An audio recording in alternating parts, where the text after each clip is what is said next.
अस्सलामुअलैकुम फ्रेंड्स, मेरा नाम है मोहम्मद इब्राहिम और आप देख रहे हैं इस्लाम विद इब्राहिम। दोस्तों, आपने ज़हीरुद्दीन बाबर का नाम तो सुना ही होगा।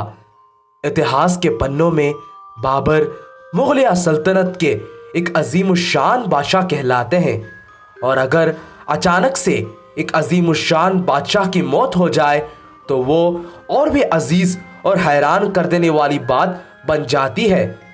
औरों की तरह आप सभी लोग सोचते होंगे कि शायद बाबर की मौत जंग के मैदान में हुई थी, या दूसरे बादशाहों की तरह उन्हें उनके दुश्मनों ने जहर देकर उन्हें कत्ल करने की कोशिश की गई थी, या शायद उनकी मौत बुढ़ापे की वजह से हो गई थी।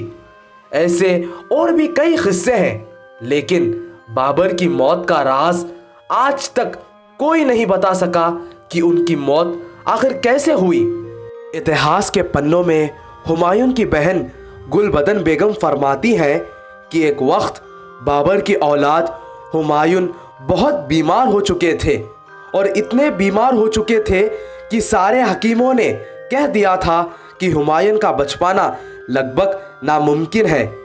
तब बाबर हुमायूं के बिस्तर पर जाते हैं और 3 बार बिस्तर का चक्कर लगाने लगते हैं, और इतने दिल से रोते हैं और अल्लाह से दुआ करते हैं कि हुमायूं की जगह वो ले ले, यानी कि जो बीमारी हुमायूं की हुई है वो बाबर को हो जाए। और जैसे ही वो गिड़गिड़ाते हुए दुआ मांगते हैं, तब फौरन बाबर नीचे गिर जाते हैं और हुमायूं अपने बिस्तर से तंदुरुस्ती हालत से उठ जाते हैं, और कुछ ही देर बाद बाबर की मौत हो जाती है और हुमायूं बच जाते हैं। ये बात कितनी सच है किसी को नहीं मालूम, मगर इतिहास में एक और बात भी बाहर आई है कि जब बाबर हिंदुस्तान फतह करते हैं तब वो इब्राहिम लोदी को कत्ल कर देते हैं।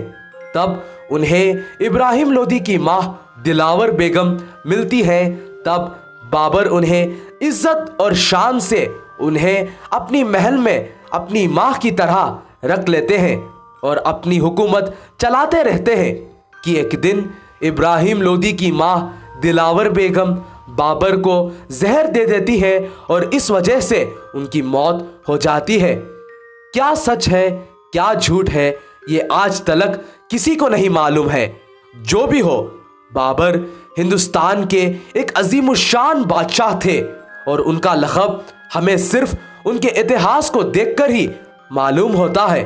तो ये थी ज़हीरुद्दीन बाबर की मौत की कहानी।